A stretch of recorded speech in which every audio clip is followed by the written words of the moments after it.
हर हर महादेव। सम्मानित बंधुओं, साल के अंत का सबसे बड़ा गति परिवर्तन होने जा रहा है।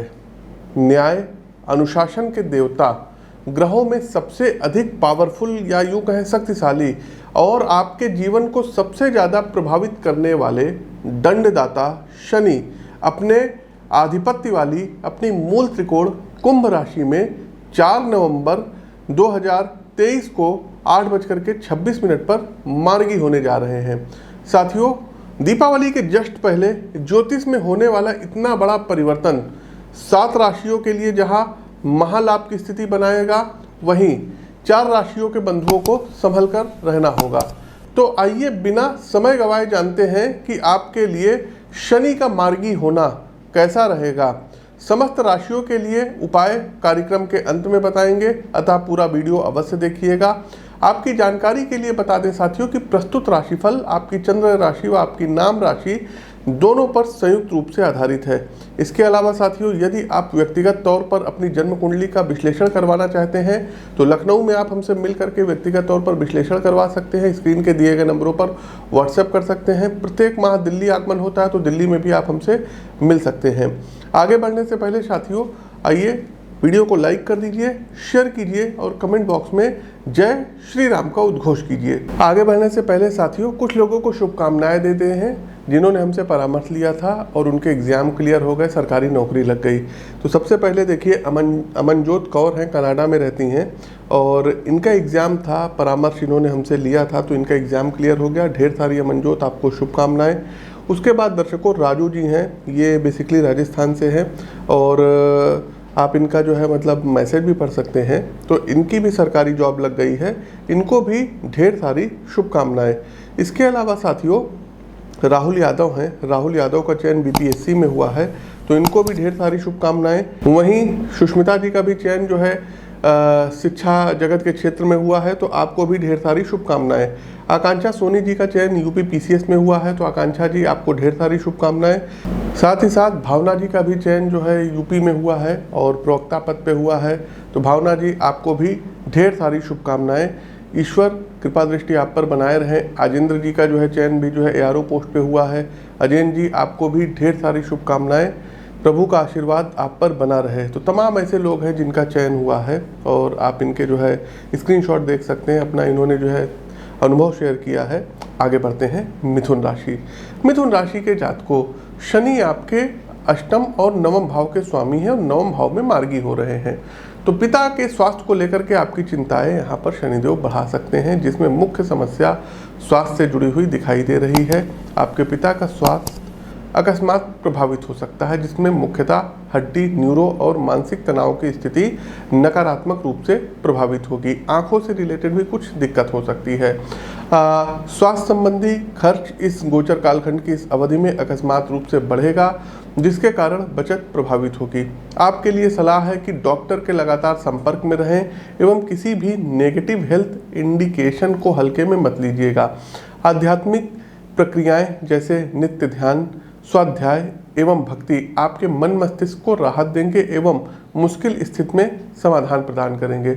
आर्थिक मामले को लेकर के भी आपको संतुलित नजरिया अपनाना होगा। एक स्पष्ट फाइनेंशियली प्लान बना करके चलिए, अन्यथा धन का अनावश्यक व्यय आपको आर्थिक तंगी का शिकार बना सकता है। नौकरी पेशा जीवन में कड़ी मेहनत की आवश्यकता है। किसी प्रकार की कोताही आपको नहीं बरतनी होगी। आप जितनी ज़्यादा शिद्दत और ऊर्जा से अपने दायित्वों के प्रति समर्पण दिखाएंगे, शनि प्रोफेशनल जीवन के परिणामों में उतनी ही अनुकूलता लाएंगे। व्यवसाय में लाभ की रफ्तार औसत रहेगी। खासकर वो जातक जो साझेदारी में व्यापार चला रहे हैं, उनके संबंध बिजनेस पार्टनर के साथ थोड़े कटु होने की संभावना है, जो व्यापार की तरक्की पर नकारात्मक असर डालेगा। चूँकि बंधुओं, आपसी स्तर पर आप सहमति नहीं बना पाएंगे, इसलिए मार्केट में आपकी परफॉर्मेंस अन्य कारोबारियों की अपेक्षा गिरेगी। अंतिम साथियों जो है अंतिम बिंदु है परिवार और स्वास्थ्य। तो यहाँ कुछ भी खास अच्छे संकेत नहीं दे रहे हैं। रिश्तों में कहीं ना कहीं व्यक्तिगत अहंकार और असहमति इतना ज़्यादा बढ़ सकती है कि परिवार का माहौल कहीं ना कहीं कलह से भर जाएगा। फैमिली की कटुता का नकारात्मक असर आपके मानसिक स्वास्थ्य पर स्पष्ट रूप से दिखाई देगा, जिसके कारण तनाव और ब्लड प्रेशर की समस्याएं, कहीं ना कहीं हाई या लो ब्लड प्रेशर की समस्याओं से आप ग्रसित हो सकते हैं। शनि मार्गी हो रहे, नवम भाव में हो रहे, नवम भाव पिता का भी होता है और नवम भाव धर्म का भी होता है और धार्मिक यात्राओं का भी होता है। तो घर परिवार माता पिता के साथ लंबी दूरी की धार्मिक यात्राओं के भी यहाँ शनिदेव योग बनाएंगे। तो साथियों, ये तो था ओवरऑल मेष से लेकर के मीन राशि के जातकों के लिए शनि मार्गी की कैसी अवस्था रहेगी और क्या कुछ चीज़ें घटित होंगी।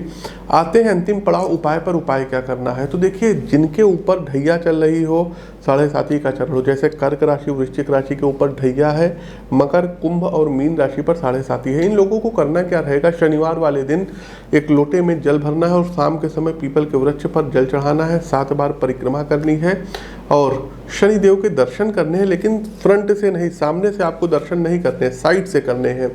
इसके अलावा दूसरा उपाय यह है कि चमेली के तेल में थोड़ा सा सिंदूर डाल करके और प्रत्येक शनिवार को हनुमान जी को जो है लेप लगाइएगा। तीसरा एक उपाय है, आप लोग चांदी का वर्क जानते होंगे जो मिठाइयों पर लगता होगा, तो मंगलवार और शनिवार वाले दिन हनुमान जी को चांदी का वर्क आपको लगाना रहेगा। इसके साथ साथ साथियों, यदि आपकी जो है कुंभ राशि है, मकर राशि है, तुला राशि है, अपनी पत्रिका का एक बार विश्लेषण करवा लीजिएगा। तो एक ब्लू सफायर, शनि की डिग्री अगर आपकी कम है, जैसे शनि 1 डिग्री 2 डिग्री के हों या 5 डिग्री के हों, तो एक बार शनि का नीलम जरूर ट्राई करिएगा। सिलोन नीलम ट्राई करिएगा राइट हैंड के मिडिल फिंगर में। अगला उपाय सबके लिए है साथियों, आप लोग कर सकते हैं। करना क्या रहेगा, तो ओम शन शनिश्चराय नमः इस मंत्र का 108 बार जाप करिए, या ओम सन्नव देवीर्भिष्टा आपो भवन्तु पीते सयो भिष्वंतु न, इस मंत्र का आप लोग 108 बार जाप कर सकते हैं। इसके अलावा साथियों, नीलांजन समाभाषम रविपुत्रम यमाग्रजम छाया मार्तंड संभुतम तम नमामि शनिश्चरम, इस मंत्र का भी 108 बार जाप कर सकते हैं। हो सके तो 7 मुखी रुद्राक्ष, 10 मुखी रुद्राक्ष और 14 मुखी रुद्राक्ष आप लोग गले में धारण कर लीजिए। प्रत्येक दिन भगवान शिव पर बिल्वपत्र और जल से आप लोगों को अभिषेक करना रहेगा। साथ ही साथ दर्शकों, यदि आपकी राशि जैसे आपकी मेष राशि है और शनि यहाँ पर बैठे हुए हैं जन्म पत्रिका में, तो यहाँ नीच के हो गए, तो शनि से संबंधित मेष राशि के जातकों आपको जो है चाय पत्ती हो गया, काली उड़द की दाल हो गई, अदरक हो गया, इन सब चीज़ों का डोनेट आपको लोहे से बनी हुई कोई जो है सामग्री हो गई, जैसे कि तावा हो गया, चिमटा हो गया, पिलास हो गया, चक्कू हो गया, इन सब चीज़ों का आपको डोनेट करना रहेगा यदि आप मेष राशि के जातक हैं। साथ ही साथ दर्शकों, पिपलाद ऋषिकृत शनि स्त्रोत और शनि कवच का आपको प्रतिदिन पाठ करना चाहिए। तो ये कुछ उपाय हैं जिनको आप कर सकते हैं। हनुमान चालीसा का प्रतिदिन संकल्प लेकर के 3 पाठ अवश्य करिएगा। तो ये उपाय करिए और जीवन में आनंद आप लोगों के आएगा। तो साथियों, अपनी वाणी को विराम देते हुए ज्योतिष के इस मंच से मैं पंडित आशीष स्वस्थ सभी प्रबुद्ध जातकों से विदा लेता हूँ। नमस्कार, राम राम।